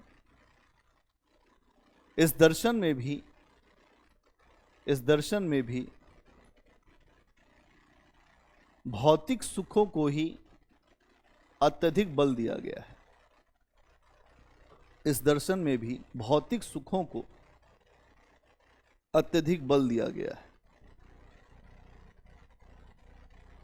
इसके अलावा इसमें ईश्वर, आत्मा, इसके अलावा इसमें ईश्वर, आत्मा और स्वर्ग के विचार का खंडन किया गया है। ईश्वर, आत्मा और स्वर्ग के विचार का खंडन किया गया है। स्वर्ग है ना, हेवन। हर व्यक्ति जो स्वर्ग जाना चाहता है अच्छा कर्म करके। इस्लाम में है कि तुमको जन्नत मिलेगी और जन्नत में हूर मिलेगी, नहीं। हिंदुओं में है कि स्वर्ग मिलेगा। अब आज तक तो हमने जो स्वर्ग देखा है टीवी में, उसमें तो इंद्र की सभा दिखती है स्वर्ग, और वहां पर भी डांस ही होता है। आप देखें, ये अलग नहीं कुछ दिखा रहे हैं, हर धर्म में कुछ उल्टा पुल्टा ही है। वास्तव में धर्म से इसका कुछ लेना देना नहीं। अगर वास्तविक धर्म की हमें तलाश है तो वो धर्म क्या है? खुद की शांति। आप शांत हो गए हो। शांत होना आसान नहीं है। जब बुद्ध, एक छोटी सी कहानी सुनाते हैं फिर आगे आएंगे। जब बुद्ध एक बार जो भ्रमण पर निकले तो एक वैदिक कर्मकांडी व्यवस्था का एक व्यक्ति था जो हमेशा ऐसे जानवरों की बलि देता था जिनका कोई भी दोष नहीं होता था। तो बुद्ध ने यह पूछा कि तुम क्यों बलि देते हो, क्या मिलता है तुम्हें? तो उसने कहा कि इससे मैं स्वर्ग जाऊंगा। और उसने इसी सब को कह के 500 से ज्यादा अपने शिष्य भी बना लिए थे उस व्यक्ति ने, कि तुम लोग मेरे साथ रहो और मैं तुम लोग को अपने साथ स्वर्ग लेकर जाऊंगा। तो वो सब भी जानवर पकड़ पकड़ के लाते थे और सब उसके यहाँ शाम को जो आहुतियां चढ़ती थी उसमें जानवरों की बलि होती थी। तो बुद्ध जब जा रहे थे तो बुद्ध ने समझाया कि यार ऐसे स्वर्ग नहीं मिलेगा, क्यों ऐसा करते हो? ये निरीह जानवर हैं, बोल नहीं पाते हैं, कह नहीं पाते, तुम इनकी हत्या करके, इनका खून चढ़ा के क्या पाओगे? और घोर पाप में जा रहे हो। तो उसने कहा हमें शिक्षा देते हो, तुम्हारी इतनी हिम्मत, ऐसा करो कि आज आप यहीं उपवास करो और तुम यहीं रुको हमारे यहाँ। तो बुद्ध ने कहा कि हम आपका भोजन तो नहीं करेंगे। कहे ठीक है, आज रात में रुक जाओ, अगर तुम कल तक यहां पर रह गए तो हम तुम्हारी बात मान लेंगे।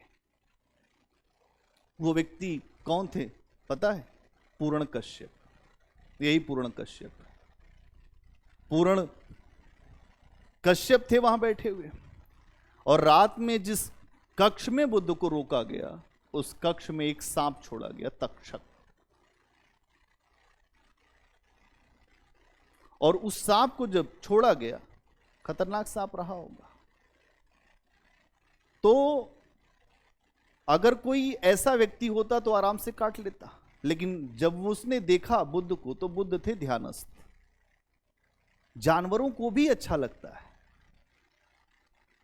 उसने अगल बगल जो बुद्ध की पूरी परिक्रमा किया और वो बुद्ध के पास जाकर बैठ गया उनके कमंडल में।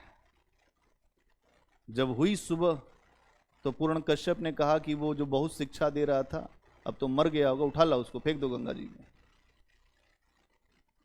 तो वहां देखा गया कि जो तक्षक था उनके उसमें बैठ गया था। बुद्ध के पास अपार शांति थी, अपार शांति। फिर बुद्ध बाहर आए तो बुद्ध ने फिर समझाया, फिर ये सारे लोग बुद्ध के शिष्य बन गए, पूर्ण कश्यप भी। तो इनके जीवन की बहुत अद्भुत घटनाएं हैं।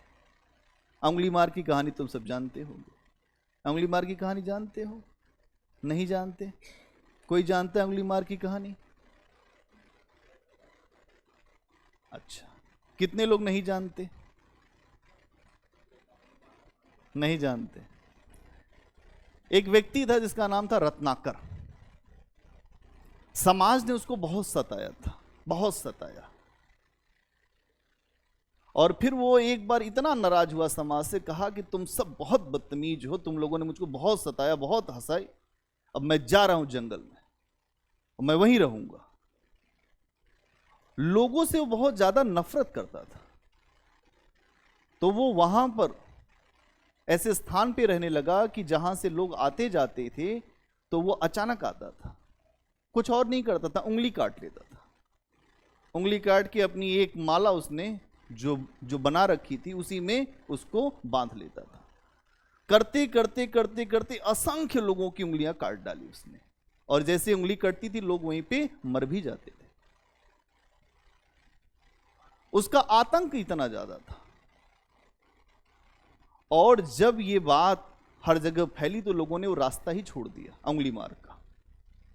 लेकिन जब भगवान बुद्ध आगे आए तो उन्होंने इस चीज को, उनको नहीं पता था कि अंगुलीमार, तो लोगों ने बताया कि इधर से मत जाना, इधर अंगुलीमार रहता है, अंगुली काट लेगा।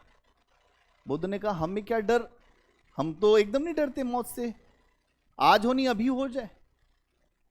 जो स्तरीय महापुरुष होते हैं उनको इन सब चीजों से डर नहीं लगता। जैसे ही बुद्ध आगे बढ़े, अंगुलीमार आगे अपने लेके फरसा तलवार, काला कपड़ा पहने, टीका लगाए हुए काला, कहा आओ आओ, बहुत अच्छा, एकदम सही समय पर आए, लाओ अंगुली इधर करो। तो बुद्ध ने कहा अरे यार अब रुक जा, हमारे सामने ये सब मत कर, हम नहीं डरते तुझसे, तुम कब रुकोगे? बुद्ध ने यही शब्द कहा, बहुत हो गया अब रुको। बुद्ध के पास बहुत अद्भुत शक्तियां थी। अंगुलीमार उसके बाद बुद्ध का शिष्य हुआ। जो उनका जो सामान उमान था, जो झोला ओला था, उसने उठाया पीछे और उनके पीछे पीछे चल दिया। और बाद में अंगुलीमार एक बहुत बड़ा संत हुआ, बौद्ध संत, और जिसको निर्वाण भी मिला था। तो बुद्ध का ये स्थान था कि लोगों की वृत्ति बदल देते थे बुद्ध, उनके अंदर ये क्षमता थी। ठीक है, इतनी बात समझ गए आप? आगे बनाइए एक हेडिंग, बौद्ध धर्म। हाँ, अलग से हेडिंग बनाओ, बौद्ध धर्म।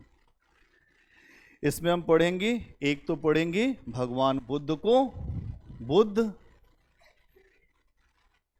एक अलग से इंडिपेंडेंट बना लो।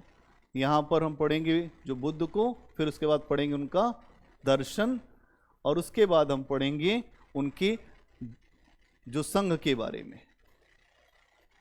बुद्ध, दर्शन और संघ, तीन चीजें हम इसमें देखेंगे।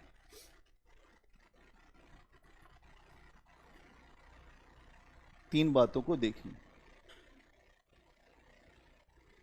बौद्ध धर्म, बौद्ध धर्म के बारे में स्पेसिफिक आ रहे हैं अब सीधे बौद्ध धर्म पर। एक दो पॉइंट लिखो। बुद्ध के कई नाम प्राप्त होते हैं, बुद्ध के कई नाम प्राप्त होते हैं। बुद्ध के कई नाम प्राप्त होते हैं, जैसे सिद्धार्थ, गौतम, शाक्य मुनि। सिद्धार्थ, गौतम, शाक्य मुनि। शाक्य मुनि, शाक्य मुनि, ये उनका एक नाम है। इसके अलावा मार्गजीत, मार्गजीत, अपने मार्ग को जीतने वाले व्यक्ति थे, मार्गजीत। अगला पॉइंट, बुद्ध का जन्म, बुद्ध का जन्म लुम्बिनी में हुआ था। हाँ, बुद्ध का जन्म लुम्बिनी में हुआ था और उनके जन्म को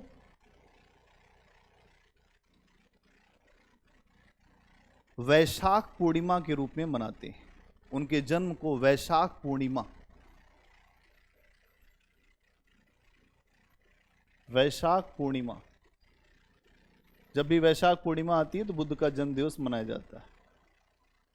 उनके जन्म को वैशाख पूर्णिमा, हाँ, वैशाख पूर्णिमा के रूप में मनाते हैं, क्योंकि इसी दिन बुद्ध को ज्ञान,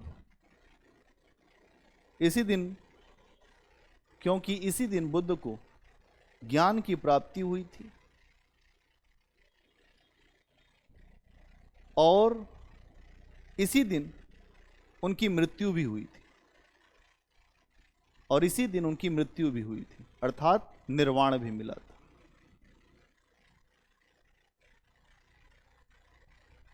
इसी दिन उनको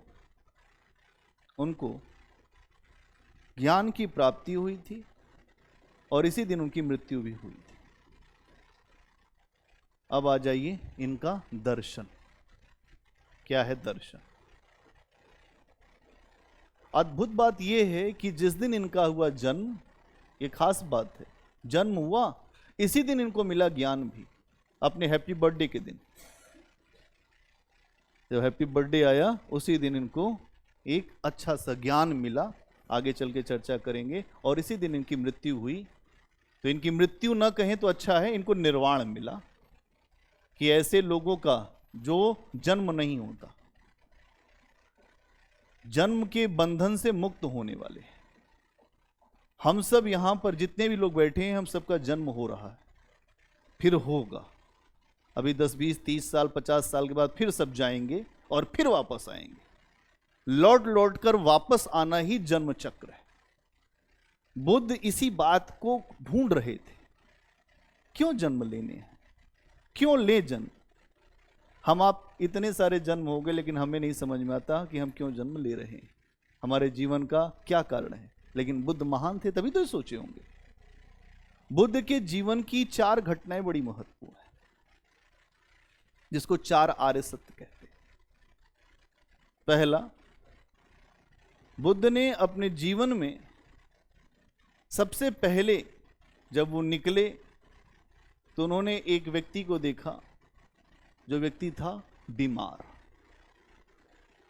क्या था? बीमार था, रोगी। बुद्ध ने कहा, इतने अच्छे शरीर में ये रोग भी होता है, इस शरीर को हम इतना महत्व देते हैं। उस व्यक्ति को थी मिर्गी की बीमारी। तो बुद्ध अपनी पालकी से जा रहे थे, जो रथ वाली होती है सारी व्यवस्थाएं, उससे जा रहे थे। बुद्ध ने देखा कि भाई इतना अच्छा व्यक्ति और वो वहां पे नीचे गिरा हुआ है। वो गए उसके पास, पूछा लोगों से कि क्या माजरा है, कि किसको ऐसी ऐसी बीमारी है। बुद्ध उस दिन नहीं घूमने गए, अपने महल वापस चले गए। हम आप आते जाते हैं, हमको हर चीज दिखता है, लेकिन कोई फर्क नहीं। फिर अगले दिन फिर आए बुद्ध, फिर उन्होंने देखा एक वृद्ध व्यक्ति है। यार ये इतना बूढ़ा व्यक्ति कैसे दिखाई दिया, ये क्या है, क्या माजरा। बुद्ध ने कभी नहीं देखा था जो बूढ़ा व्यक्ति होता क्या है। कभी भी अपने जो महल से बाहर नहीं निकाला गया था। क्यों? क्योंकि उनके बारे में बहुत सारी जो भविष्यवाणियां हुई थी या तो ये चक्रवर्ती राजा होंगे, या तो एक बहुत बड़े महान संत होंगे, और उनके पिता उनको संत नहीं बनाना चाहते थे, वो चाहे जो हो जाए। हर व्यक्ति अपने घर में भगत सिंह नहीं चाहता, दूसरे घर में भगत सिंह चाहता है कि भगत सिंह आए, लेकिन अपने घर में नहीं, दूसरे घर में होना चाहिए। तो बुद्ध को उनके पिता ये नहीं चाहते थे कि वो, इसीलिए उनके लिए हर मौसम के महल बने थे कि उनको ये ना पता चले कि ये प्रकृति भी अपना रूप बदलती है। इतना जो प्रोटेक्शन बुद्ध के लिए रखा गया था कि बुद्ध को पता नहीं चलना चाहिए, लेकिन जिसके भाग्य में और जिसके प्रारब्ध में जो लिखा होता है वही होता है, सामने आता है। फिर जो बुद्ध ने फिर अगले दिन निकले तो बुद्ध को अचानक कुछ लोग दिखाई दिए। एक व्यक्ति को लेकर जा रहे थे और कुछ बोल रहे थे, राम राम सत्य है, यही बोल रहे होंगे, क्योंकि राम का नाम तो पहले से ही चल रहा है। बुद्ध ने कहा ये क्या है? तो उनके मंत्रियों ने बताया, कहे यही संसार है, सत्य है। कहे मैं सत्य देखना चाहता हूं। कहे अरे नहीं महाराज रुको, आप युवराज हो, हल्की चीजें आपको पसंद नहीं आएंगी, क्या चक्कर पड़े हो? कहे नहीं मुझे सत्य देखना है। खुलवा दिया मुर्दा। यार ये क्या चक्कर है, ये क्यों, इंसान तो है ये, क्यों नहीं बोलता, क्या है इसमें? क्या यही संसार है महाराज। फिर वापस निकल गए। और बुद्ध को ये सारी घटनाएं बहुत ज्यादा उद्वेलित कर रही थी, उत्प्रेरित कर रही थी, ये हो क्या रहा है मेरे साथ। अगले दिन आए, एक सन्यासी दिखाई दिया, मुस्कुराता है, कहे अरे महाराज कोई चक्कर नहीं है, न कुछ लेना है न कुछ देना है, जो गम है वो सब भाग गया हूं मैं, और मेरा नाम साधु है। बुद्ध ने कहा ये सही तरीका दिखाई देता है, इसका कोई लगाव नहीं है, ये ठीक दिखता है। और बाद में जब बुद्ध हुए संत तो ये ही उनके जीवन में घटनाएं शामिल रही। तो आपको समझना पड़ेगा कि जो बुद्ध की फिलॉसफी है वो सामान्य जीवन से ही निकली है। सामान्य सी घटनाओं को देखकर बुद्ध ने एक पूरा दर्शन दिया बाद में, और इसी बात को रखा ये संसार दुखमय है। इनके फिलॉसफी का मूल आधार है कि संसार दुखमय है। किसी को कितना भी तुम प्रेम दे दो वो तुमको बाद में दुखी देगा। बोलो सत्य है कि नहीं? कुछ भी कर लो तुम, अपने आप को पूरे तरीके से समर्पण कर दो, बाद में वो तुमको दुख देगा ही देगा। ये बुद्ध की अकाट्य फिलॉसफी है जो आज तक कटी नहीं। संसार दुख में है।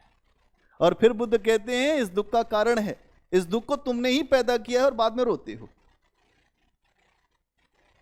पहली फिलॉसफी क्या है? संसार दुख में है।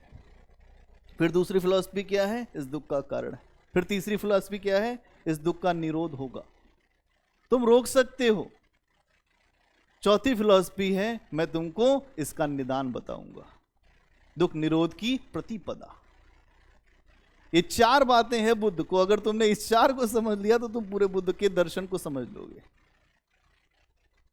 बुद्ध ने इसी बात पे अपनी रिसर्च की है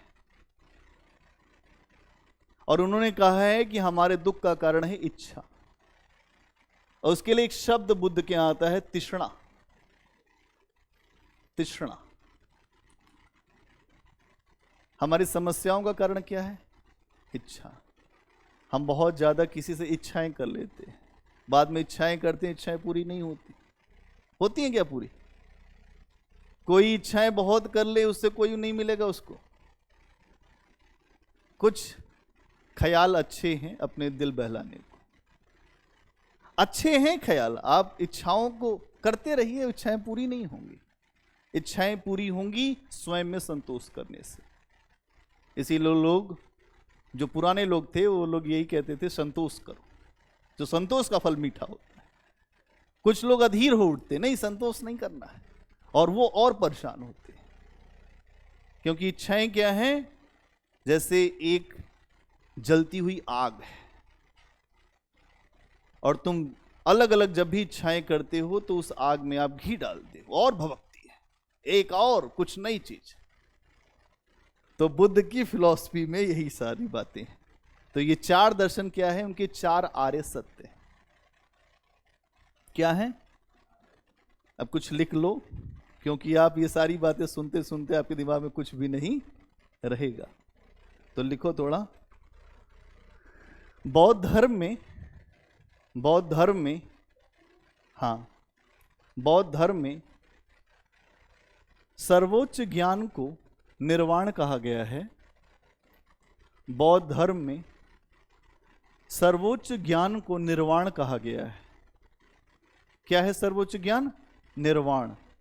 तो निर्वाण मतलब क्या है? सेलिब्रेशन, मुक्ति, निर्वाण कहा गया है। इसका अर्थ है इच्छाओं की समाप्ति। इसका अर्थ है इच्छाओं की समाप्ति। तो निर्वाण का बहुत आसान सा मतलब है, इसका अर्थ है इच्छाओं की समाप्ति और संपूर्ण इच्छाओं, वहीं पे ब्रैकेट में लिख दो, संपूर्ण इच्छाओं की समाप्ति। हाँ, सारी इच्छाओं की समाप्ति। इस दर्शन में मृत्यु को दुखदाई नहीं माना गया है। इस दर्शन में मृत्यु को दुखदाई नहीं माना गया है, अपितु उसे आनंद का विषय बताया गया है। अपितु उसे आनंद का विषय बताया गया है। इस दर्शन में मृत्यु को दुखदाई नहीं बताया गया है, अपितु उसे आनंद का विषय बताया गया है। आनंद का विषय। तो मृत्यु को आनंद कोई सामान्य व्यक्ति तो मान नहीं सकता। हम सब जब मृत्यु देखते हैं तो रोने लगते हैं, खूब रोते हैं लोग। इतना लोग रोते हैं कि अपने भी हार्ट अटैक कर लेते हैं कभी कभी। और जब अपनी मृत्यु की बात आती है तो वो और डर जाते हैं। सबसे बड़ा डर है इस दुनिया में मृत्यु का। अगर हमें यह पता चल जाए कि आज के 3 महीने बाद हमारी इस तिथि को यह चीज हमारे साथ होने वाली है और हम मरने वाले हैं, आप 3 महीना नहीं काट पाएंगे, उससे पहले मर जाएंगे। दुनिया का सबसे बड़ा भय ही मृत्यु है। और जो मृत्यु का भय खतरनाक टाइप का होता है, रात दिन डरेंगे, अब एक दिन कम, अब एक दिन कम। ऐसे भी आप मृत्यु के ही तरफ जा रहे हैं, आप नहीं समझ पा रहे। हम एक एक दिन आगे बढ़ रहे हैं। बौद्ध दर्शन में आता है क्षणिकवाद। हर क्षण बदल रहा है, क्षण क्षण हमारा जीवन आगे बढ़ रहा है। जो जन्मा है वो जाएगा भी, ये भी सत्य है। जिसका जन्म हुआ है उसकी मृत्यु सत्य है। तो मृत्यु से क्या डरना, फिर अगला जन्म होगा। अब लेकिन इस बात को ऐसे समझना आसान है, जब हमारे सामने वो स्थिति आती है तो आदमी को बहुत डर लग जाता है। लेकिन जो अच्छे लोग रहे उन्होंने यही बताया है कि जैसे आपका जन्म उत्सव का है जो विषय, वैसे मृत्यु भी उत्सव है। जो बड़े फिलोसफर है वो कहते हैं मृत्यु पे रोना नहीं चाहिए किसी के। गया तो गया, और जो वहां पर है खड़ा वो भी जाएगा। इसी चीज को कहते हैं शमशान वैराग्य। जब कोई मरता है तो लगता है कि अब ये सब कोई काम नहीं, फालतू होगा। अब जीवन में अपने आप को अच्छा बना के दिखाना है मुझको। कि जब सुग्रीव का भाई मरा, जो बाली, उसको बहुत दुख हुआ। कहे भैया बहुत गलत किया मैंने राम के साथ जुड़कर, आपको मरवा दिया। क्योंकि ये होता है, अपराध बोध, ये सारी चीजें होती। तो यहां पर आप देखेंगे तो बुद्ध ने भी यही कहा कि जो हमारा जो जन्म है वो आनंद का विषय है, तो हमारी मृत्यु भी आनंद का विषय। दोनों चीजें आनंद का ही विषय। अगला पॉइंट बनाओ। बौद्ध दर्शन में 4 आर्य सत्य बताए गए हैं। बौद्ध दर्शन में 4 आर्य सत्य बताए गए हैं। पहला, बौद्ध दर्शन में 4 आर्य सत्य बताए गए। पहला, यह संसार दुखमय है। यह संसार दुखमय है। दूसरा, इस दुख का कारण है। इस दुख का कारण है। तीसरा, दुख का निरोध है, दुख का निरोध है। और चौथा, दुख निरोध का मार्ग है, दुख निरोध का मार्ग है। यह है 4 आर्य सत्य। दुख निरोध का मार्ग है। रोकना, रोको कि अब दुख नहीं आएगा, ऐसा काम कर जाएंगे, तो इसका मतलब क्या? इच्छा ही नहीं करेंगे। कबीरदास ने कहा, इच्छा काया, इच्छा माया, इच्छा जग उपजाया। इच्छाएं ही हमारे जगत में आने का कारण है। लोग कहते हैं मरते समय हम तुम्हारे ही पास फिर आएंगे। नहीं, आपने फिल्मों में खूब देखा होगा, ये सारी फिलॉसफी फिल्मों में भी है। लोग अक्सर आपने ये देखा होगा कि लोग जो मरते समय भी इच्छा करते हैं कि हम आप ही के घर में फिर से जन्मेंगे, और फिर होता भी है जन्म। फिर लोग ये कहते हैं कि हमारी दादी आ गई, इस रूप में आई है। तो इच्छा काया, इच्छा ही हमारे जो आधार है, जो हमारा जो शरीर का, उसका कारण है। इच्छा काया, इच्छा माया। इच्छा से ही हमारे पास सब कुछ आता है, हम जो इच्छा करते हैं। इच्छा जग उपजाया। इस पूरे जगत में जो कुछ दिख रहा है वो इच्छा से दिख रहा है। हर व्यक्ति इच्छा करके बैठा है, और आमने सामने ये जो हमारे जो संबंध बनते हैं वो भी इच्छाओं के कारण बनते हैं। यहां पर एक भी ऐसा व्यक्ति नहीं है जिसका कोई ना कोई संबंध न हो हमसे, होगा कभी ना कभी का। वो इच्छाएं ही व्यक्ति को लेकर यहां तक आती है। हर दुनिया में एक भी ऐसा व्यक्ति नहीं है जिसका जहां से कुछ ना कुछ अपना जुड़ाव ना हो, और वही संबंध हमें खींच कर लेकर आता है कहीं ना कहीं किसी के पास। तो बुद्ध की फिलॉसफी बड़ी अद्भुत है, बड़ी शानदार फिलॉसफी है। तो इसके आगे हम लोग कल बात करेंगे। अष्टांगिक मार्ग पर 8 रास्ते उन्होंने बताए। अष्टांगिक मार्ग पर हम चर्चा करेंगे कल।